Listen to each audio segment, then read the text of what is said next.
بسم الله الرحمن الرحيم.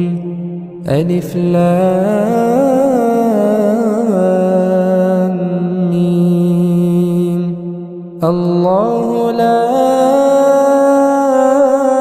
إله إلا هو الحي القيوم نزل عليك الكتاب بالحق مصدقا لما بين يديه وأنزل التوراة والإنجيل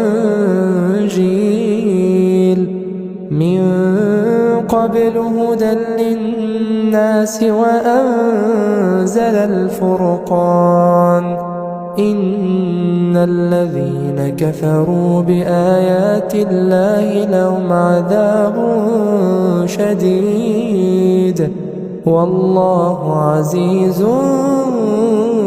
ذو انتقام. إن الله لا يخفى عليه شيء في الأرض ولا في السماء. هو الذي يصوركم في الأرحام كيف يشاء لا إله إلا هو العزيز الحكيم.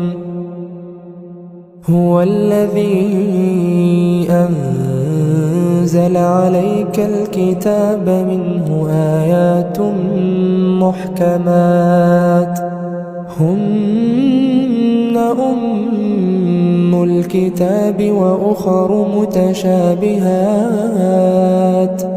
فأما الذين في قلوبهم زيغ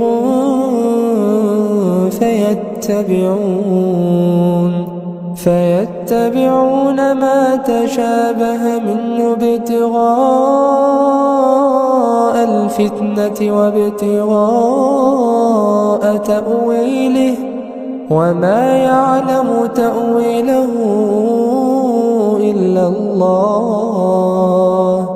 والراسخون في العلم يقولون آمنا به كل من عند ربنا وما يذكر إلا أولو الألباب.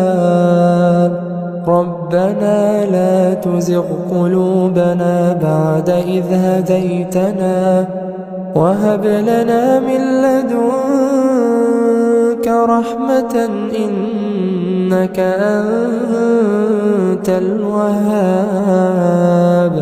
ربنا